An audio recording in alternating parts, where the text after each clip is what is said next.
Wow, we still have so many survivors. It's been fun, exciting, intense 2.5 days. And most of you merit a bravery award for being here for another panel discussion. But thank you. And I promise this will be short, precise, concise, and crisp. While we have the full length of a panel time, I'm not going to belabor the last panel. We are going to have Q&A with each of these wonderful speakers gathered here who have already been introduced. I'm going to ask them questions that this conference has thrown up over the last 2.5 days. And hopefully, in their responses, they will also help ORF set the agenda for next year and perhaps the panel descriptors that we must try and visualize in the next conversations we have in different parts of the world. So in many ways, let me first start with Carl Bildt, because we did see a lot of Europe in this conference. Don't laugh. Europe is good, yeah. They're good people, right, Carl? So question to you. What's the future of the security partnership of the Atlantic partners? What is the future of the NATO? And since Sweden is a NATO member, what does NATO look like in this new world post-January 21st? Thank you, Samir. I have to disclose that I'm under strict instructions by Samir. He has forbidden me to mention a certain country because he thinks that I've been talking about it several times.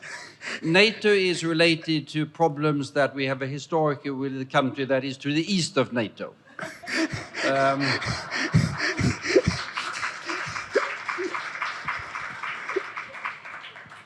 And that will remain the case. But the world is a fairly volatile place, and I think if you should describe shortly the position of Europe at the moment, we are in between the tags of Putin and the tariffs of Trump.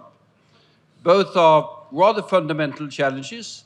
The one is a challenge to our security, the other one is a challenge to our prosperity, if one exaggerates slightly. And while that problem with that unnamed country to the east is new in its dimensions, but it's been there for a long time. Of course, we now have a question for the nature of the alliance, which is rather serious. NATO is still there. I think NATO will remain.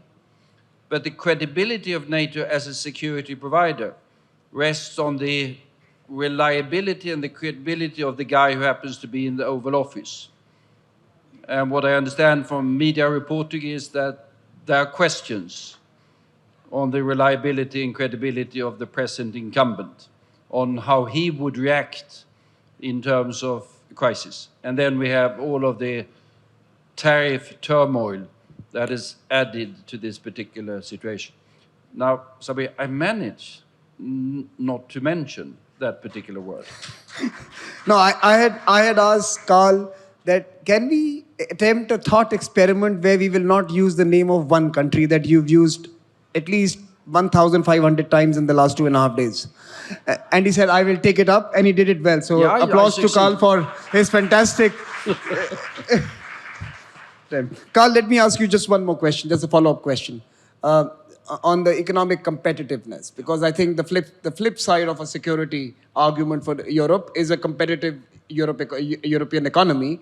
And how is European economy realigning itself or rethinking about its role in the world? Is it buying into your political project? Well, true. That is a major issue, and there's going to be, I think starting tomorrow as a matter of fact, there's another one of these regular meetings between the heads of state and government of the European Union. Competitiveness is the issue on the agenda. There's going to be a lot related to that unnamed country as well, but competitiveness is the issue on the agenda. There have been two major reports that have been commissioned, both by former Italian prime ministers for different reasons, Letta and Draghi, with a lot of recommendations to increase the competitiveness. And that has to do with the fact that if we look at productivity, we've been falling behind the Americans for the last 20 years. But if you look at the details of it, it's quite interesting. we've been falling behind them on the digital sector. But the rest of the economy, we are doing as well or even marginally better than the Americans in our industrial sector. And one tends to forget when we discuss our competitiveness problems that in contrast to the US, for example, we don't have a big trade deficit with the world. We are competitive in the sense we have a trade surplus with the rest of the world, which shows that there's some strength. We are the second biggest industrial power in the world, well ahead of the Americans in that particular respect. We are the biggest trading partner of 80 countries around the world. China, 120, United States, 20. So we have a strength to build on, but we're also aware of the fact that we really need to do things to integrate more, invest more in research and development, have better conditions for entrepreneurship, and reach out even more in trading and economic partnerships agreement with the rest of the world.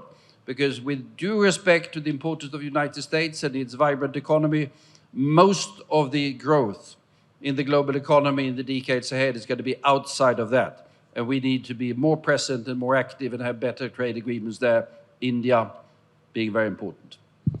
I think you raised two important points, new geographies and opportunities, and how can Europe partner with those. And I think this is the right moment for Europe to actually start recognizing that a world exists out on the other side of the map. But also, I think the digital part. You guys are world champions on regulation. Now we have to try to be nimble and agile on innovation. And I think that's the challenge for Europe. But let me turn to Minister Anna Lührmann. And maybe just to follow up on my questions to Carl, because we also saw a fair degree of conversations on China during this conference. A number of questions from supply chains to what's happening in the Indo-Pacific. But even from a European perspective, there was some musing, maybe some whispers, maybe also some expressions, loud expressions, on China now not being that bad an option for Europe. And seeing this moment when there are tensions between the Atlantic cousins as a sign to perhaps deepen your already complex entanglements with China and perhaps move in the eastern direction. Is that something, how would you respond to that? Well, I think our entanglement with China already is quite deep, and in some parts actually so deep that poses a risk potentially also to us. To me, our China policy has to really follow the idea of de-risking. I just give you one example. We currently import 95% of our solar cells from China alone, 95%. And this is really something that in the future we need to diversify this and here build on strengthening existing friendships and partnerships like with India to the extent that we can actually work on these issues together. I hear that a solar industry is being built up here now. Export opportunities to the EU sound like a win-win situation for both sides, which is also, I'm so excited that the European Commission has been here with the whole collegium to underscore also this renewed interest in the EU in deepening relations with India. And to me, again, that also serves our common interest actually to diversify and to de-risk also from China. We are, as you said, our relationship with China is complicated. We have areas where we are competitors in the economic field. Here, I think we really need to have an end of naivete, because we currently see that in some areas you see over-subsidies that actually then harm European industries. We see China also as a systemic rival when it comes to the question of democracy and autocracy. Again, here we have a very close friend and partner with India.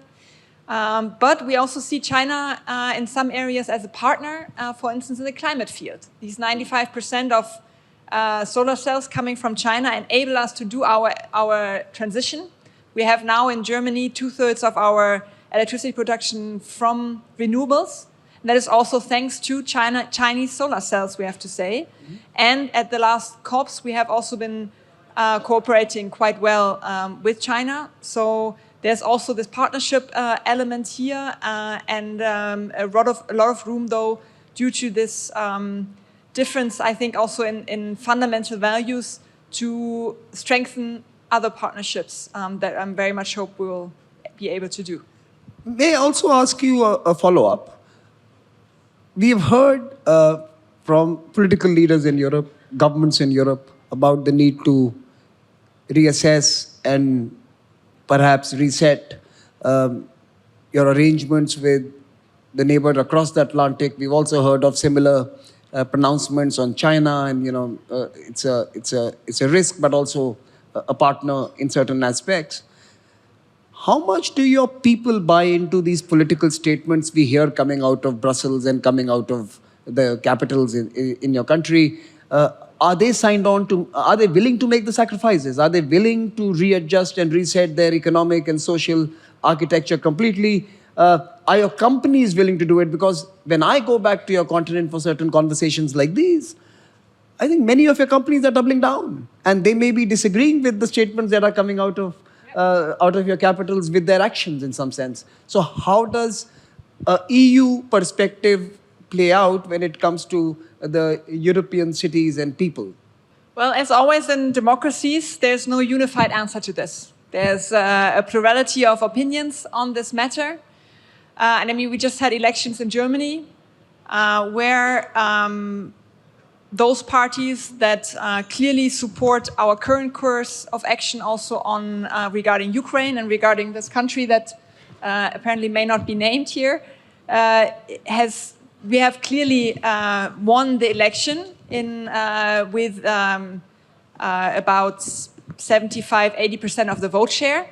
So I think that's a very, very clear mandate from the German public to continue with the course of strengthening the European Union, strengthening also our defense policies. I mean, we've just came here yesterday after voting in the parliament for the biggest defense package, I think, in German history, right? So that means we have, as politicians, I think, in Europe, we have now understood what is at stake, and that we really need to get our act together, that we need to invest more in defense, that we need to invest more also in our global partnerships, right?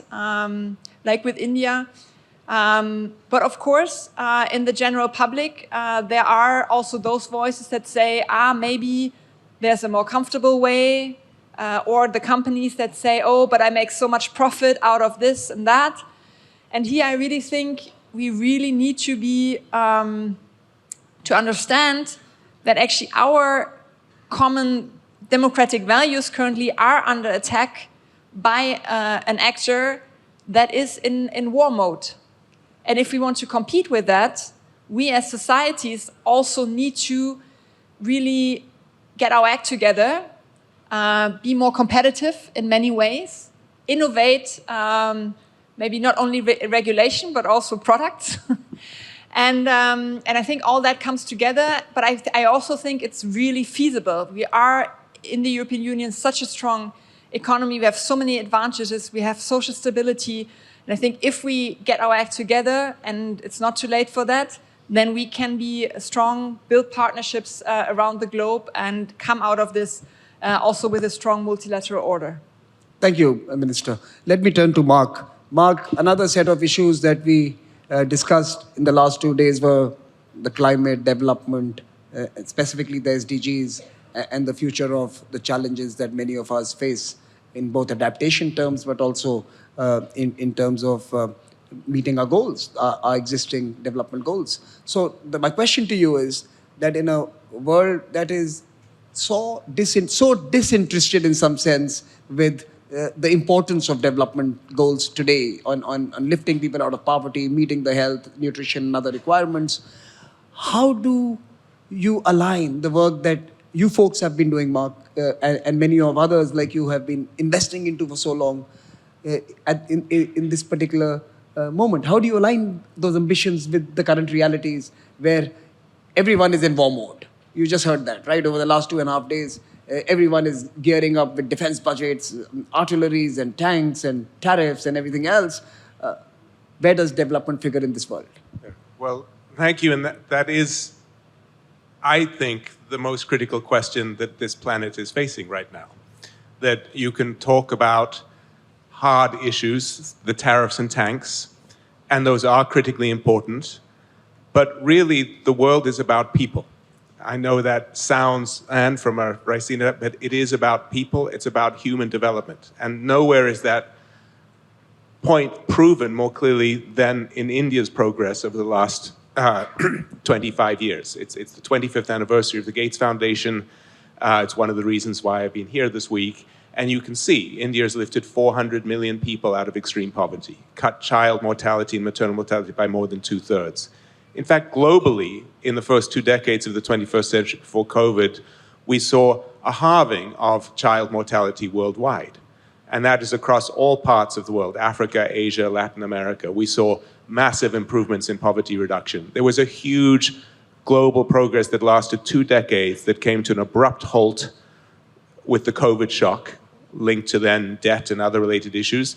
And frankly, this year, with a pullback from the global north, I will say, in terms of its commitment and solidarity with the global south, and that cuts across Europe and the United States, we are seeing significant setbacks. There may be the greatest human development crises of the last quarter century happening this year, coming through as a result of those challenges.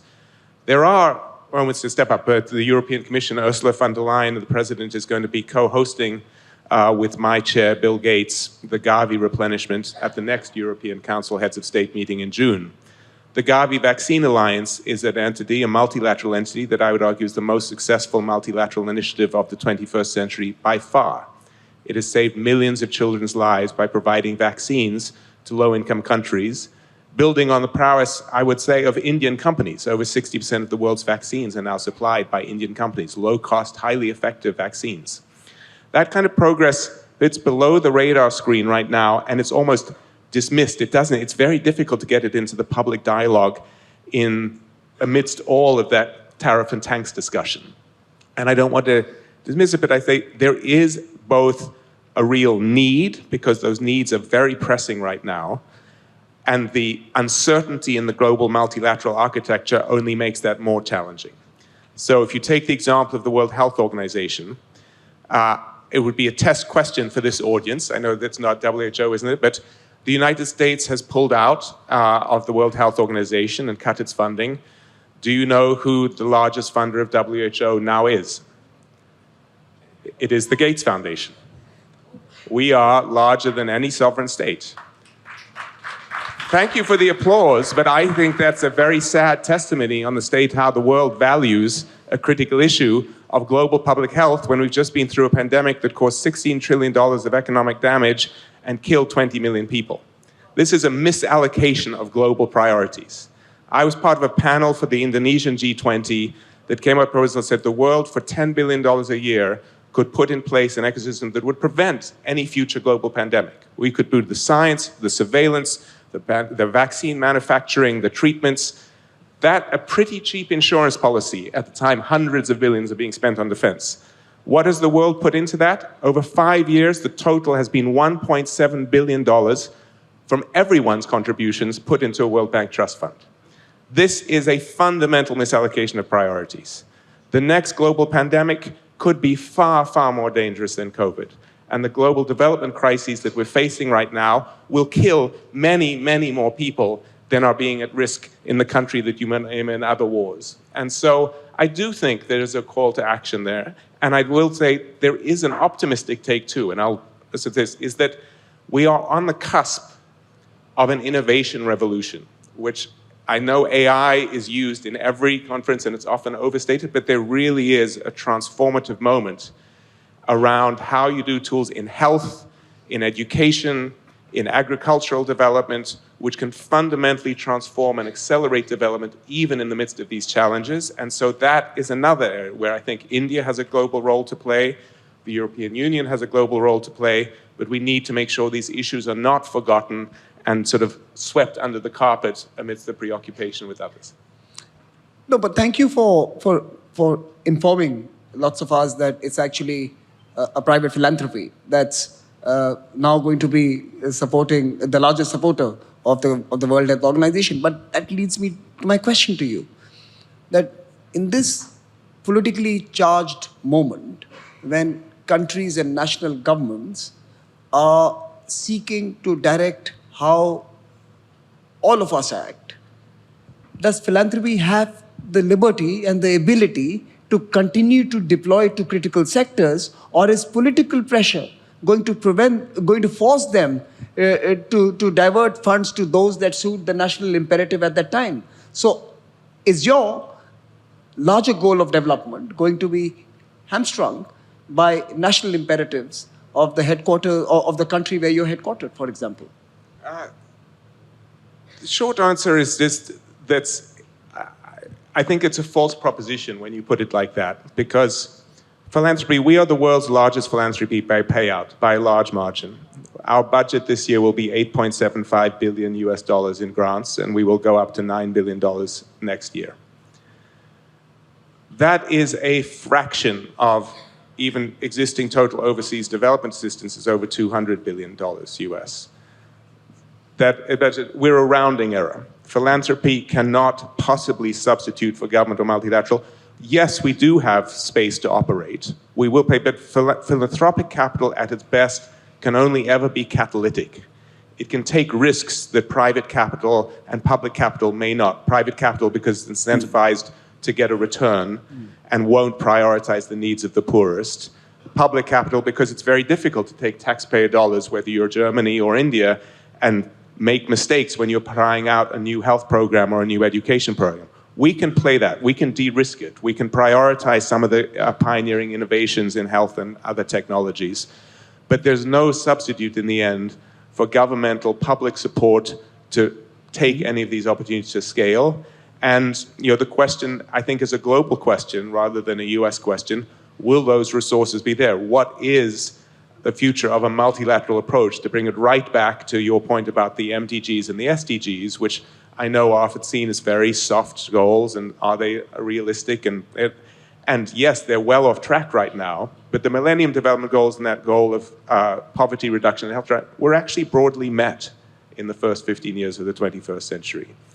The current goals are off track because there is a massive underinvestment in what essentially are not just global public goods. Disease surveillance and pandemic preventiveness is good for everybody, but also, we think, a set of broad global values. In the end, the goals were goals that every government in the world made as a commitment to their own citizens. And again, we're not a sovereign, we're a philanthropy. But we do think it's good, helpful, often to shine a mirror back at sovereigns and a government saying, remember, there are these commitments that you've made, and it is fundamentally about human beings and human opportunity. Thank you, Mark. Let me turn to Marietje. Marietje, who's a fellow at Stanford and an author of a New York Times bestseller, Tech Coup. And technology has been a big focus of this conference, from AI to regulation to partnerships and cooperation. So let me ask you a couple of questions on technology, with your permission, Marietje. J.D. Vance, in his address recently, said that without greater freedom for tech companies, the West will fall behind on innovation and competitiveness. My question to you is, has the backlash against big tech gone too far, or is there still space for regulation?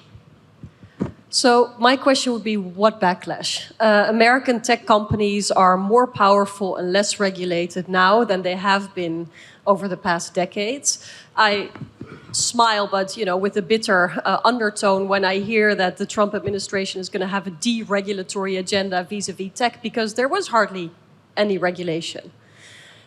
But what I miss in the discussion, where there's often a false dichotomy between innovation and regulation, is the question of innovation for what and regulation for what. Because we are now seeing a mantra coming out of the United States, both Silicon Valley and Washington, that are increasingly in a sort of symbiotic relationship where it's not even clear who is steering who anymore. But the idea that innovation is the highest goal in a society or of a government is, of course, false. Governments have multiple responsibilities to trade off against each other. We've talked about national security here today, very prominently on our minds, unfortunately, these days. But think also about protecting fundamental rights, the public interest. Questions of who should be in charge of curating our information ecosystem. Trust in democracy, in information, whether it's about vaccines, climate change, or geopolitics. And this whole idea that innovation is going to lead to the best outcomes without considering what else needs to be catered for and what the potential risks of that innovation are, is a very dangerous narrative that I think will have ripple effects from Washington all over the world. It was the AI CEOs, the tech CEOs, that warned all of us that the breakthroughs in AI were reaching such dangerous levels that they were asking for regulation. This is less than 2 years ago. And now we have this deregulatory agenda. But similarly, I think a lot of the comments about regulation are very shallow. Regulation can lead us to all kinds of outcomes. It's politics, whether we agree with one direction or the other. But for some solutions, we will need more regulation. For example, to make the EU more competitive, as you asked to Carl earlier in this panel, there's a lot of focus now on the need to deregulate, cut red tape, but the crux of the matter is that if you want more easy access to capital for entrepreneurs, you will need to regulate to overcome differences between 27 member states. So I think we've reached a point where one-liners will not do justice to that reality, and I would encourage everybody to ask many more critical questions about innovation for what and regulation for what. And we need not feel sorry for US tech companies. They have a lot of space, too much space if you ask me, to do as they please, that they are actually now governing many of us with the decisions that they make, but without a democratic mandate and without democratic accountability. Maybe all of us can put a smiley emoji on Instagram right now. So, no, but Marietje, just taking that trail of thought forward. AI, you mentioned AI, and we can see two large AI centers, two large giants emerging. You, of course, have the leader in terms of the United States of America, and you are a fellow at the Stanford Center, and you've probably engaged with lots of them. But there is also a significant Chinese AI offering now on the horizon, if not already in the market. So in that sense, there is very clearly a slightly regulatory lax mercantilist American offering on the table. And there is a Communist Party of China offering on the other side. There are two big offerings on the table. Where are people likely to go? Or could there be third, fourth, and fifth options? And how and where are they likely to emerge from? Well, you're allowing me to mention that I thought there was little talk about Europe as a tech player. And of course, Europeans think of themselves as developing a model of regulation, much more based on fundamental rights, risk prevention, whether it is in the field of security or threats to fundamental rights and democracy. This is a dynamic field. And you know, I would much prefer that we don't think about competing models, but that we try to think about where we can find common ground between them. Because actually, the way technology spreads around the world, even if there are huge efforts to prevent this spread, look at what the US is trying to do to prevent China from getting ahead with AI, and doesn't seem to be working very well. In fact, it may actually accelerate domestic innovations as an alternative to access to global markets. And so, keeping in mind these cautions of the world's leading AI experts, that this is such fundamental technology that it will have risks for all of us if we do not put up guardrails. I would love to see more focus, even as the world is unfortunately fracturing in dangerous ways, where we can find each other to not just think about tariffs and the restriction of access to microchips and that sort of, trade approach, but also how must we restrict and control our behavior with this technology as states, as private companies, as organizations, as individuals. And I think there's room for common ground, even if the regulatory models, state-led in China, freedom for markets and CEOs in the United States, and more focus on regulatory direction in the EU to protect fundamental rights and fairness in the markets, for example, that there still is overlap. And I hope that the countries that believe in this, which we saw unprecedented stepping up of governments to govern AI, collaboration at the G20, at the UN, at the OECD, at the Council of Europe. There are so many places, multilateral fora, where there's actually helpful and collaborative thinking going on, that I think even without the United States, countries, and I hope India will be a player here too, should not be discouraged from progressing with that multilateral work to try to prevent the worst kind of behavior from having devastating impact on all of us. Thank you. Let me now turn to the Foreign Secretary.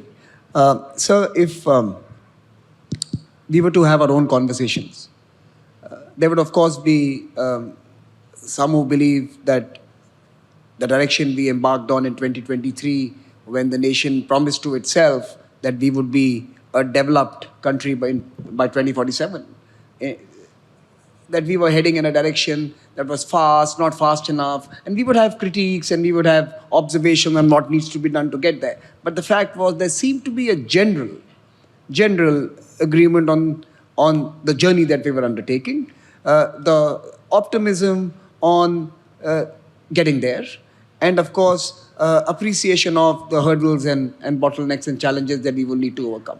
It was largely a story of a transition from 5 trillion to 10 trillion to 15 trillion. But in many ways, if you host a Raisina dialogue and call the Europeans and Americans into the room, the world gets more complicated. In that sense, sitting today, how confident are you about that journey we started in 2023 of being a developed country by 2047? After hearing all these discussions, how do you assess India's progress to where it wants to be?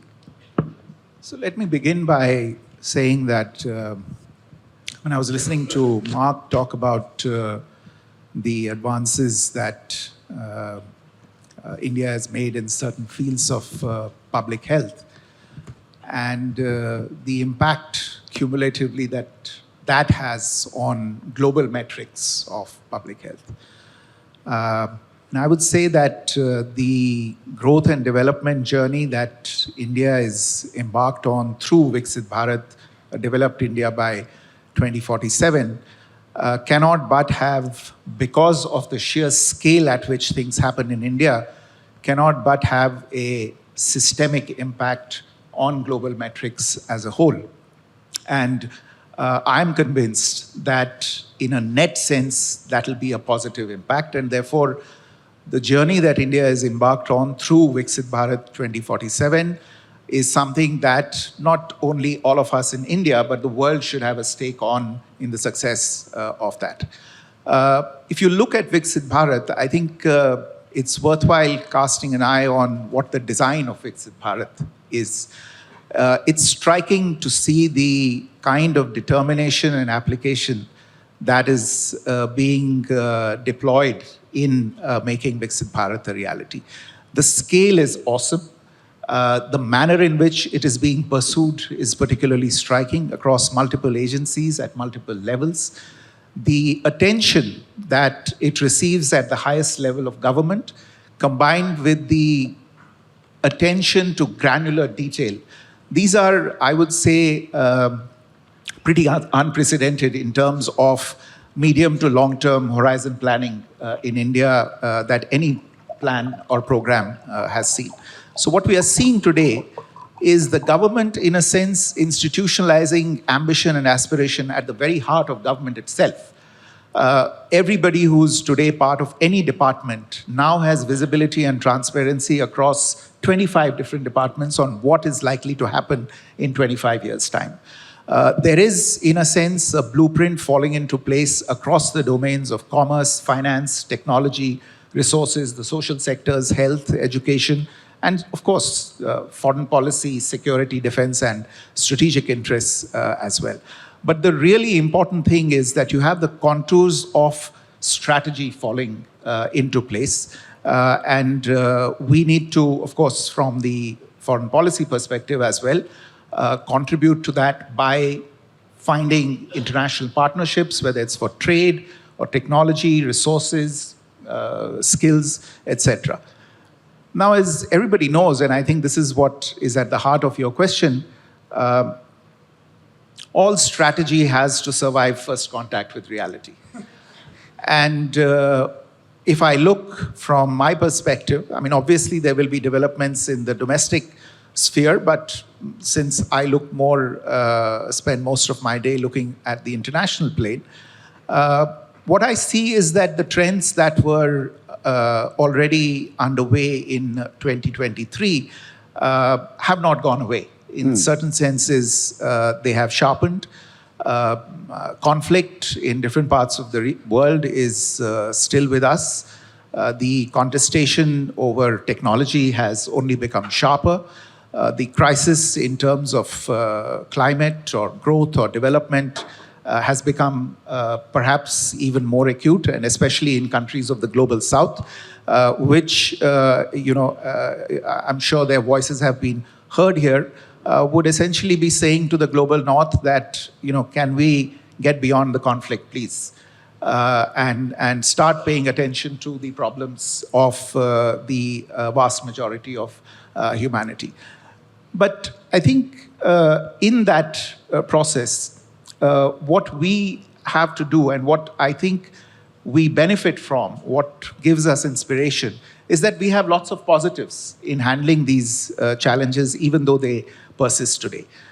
Those positives are an inspiring leadership, a determination, as I said, to reach these goals and targets, and very well laid out roadmaps to go towards that.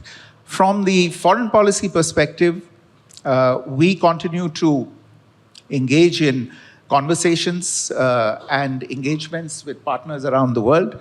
I would like to think that we bring value to all of the forums that we are part of.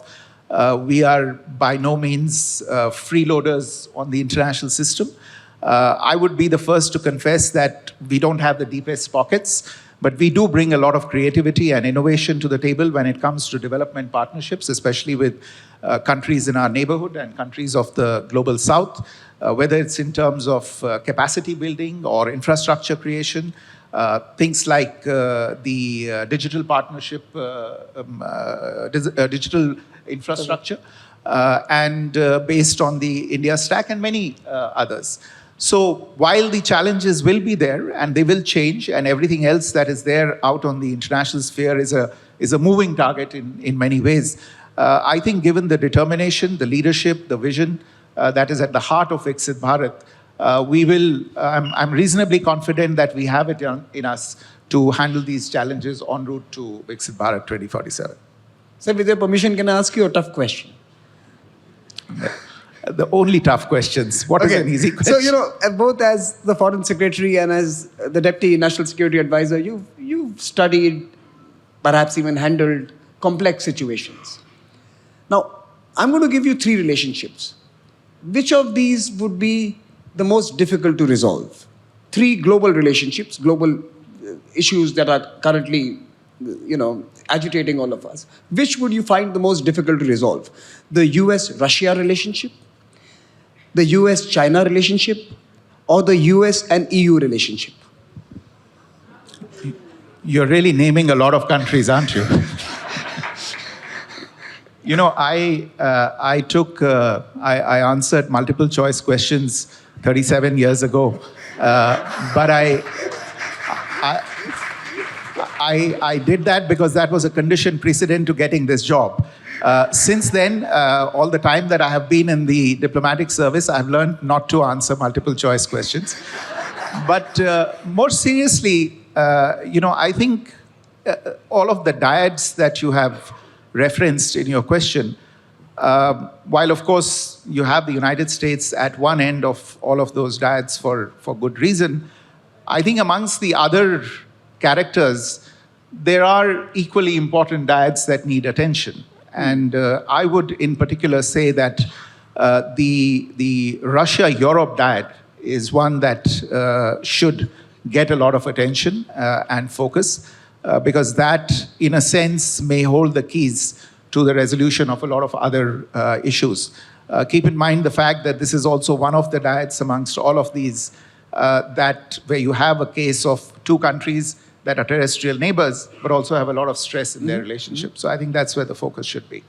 I'm going to close this panel now, but I'm going to ask each one of you to share one idea or one important development that you believe 2025 will either be impacted by or may witness. One idea or one development. Choose any one that 2025 would witness or be influenced by. And Carl, can I start with you? And now you can name the country.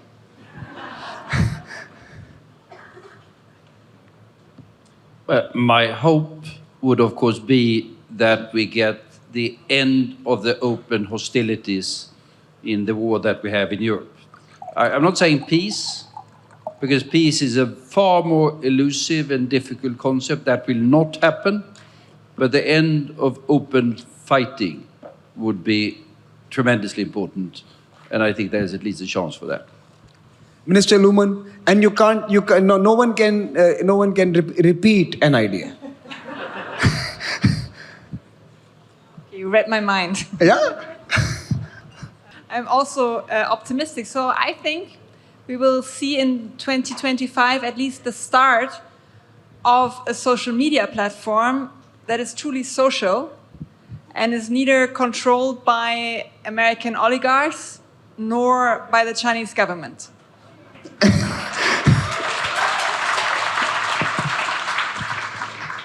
Mark, you have to top that. I am telling you, this is a European conspiracy against Raisina dialogue. Yes, they call the drop the mic moment. So while it's coming in a challenging context, I think 2025 will be looked back on as a transitional year of when the Global South realized and took accountability that it has to actually drive its own future and its own development destiny. Marietje. I want to highlight the role of women and women's rights with a bittersweet remark.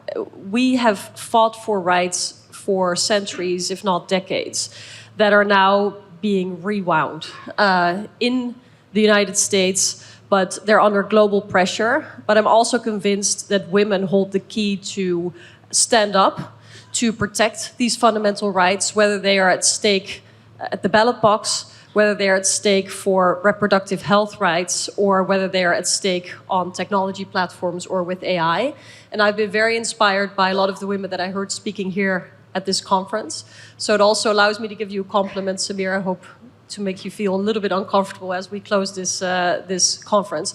Samir is really good at giving women a voice, and he has done so again at this conference, so thank you very much.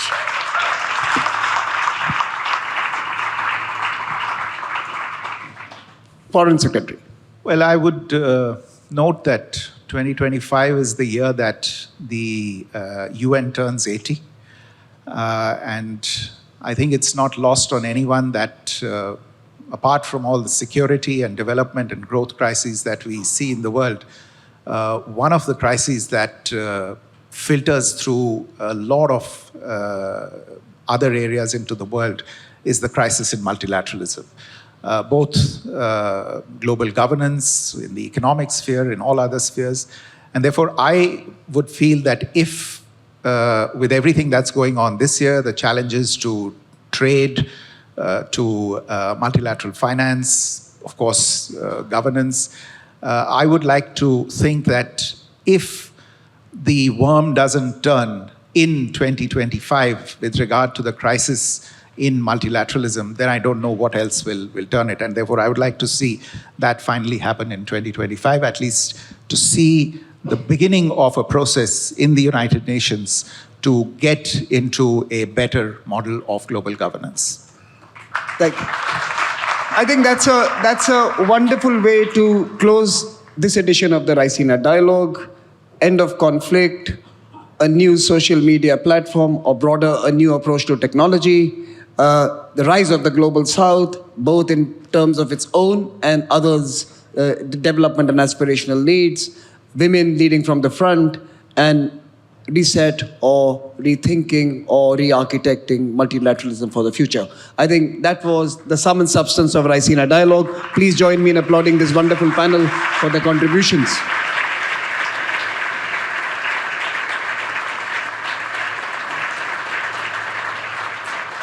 Before we conclude, I think it would be only fair, and you've all witnessed it, that if you could all stand up and applaud the wonderful young team at ORF and the young team at MEA who have put in hours to make that happen as we were on stage.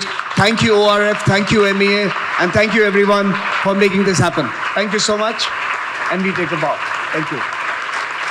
Thank you. Thank you, sir.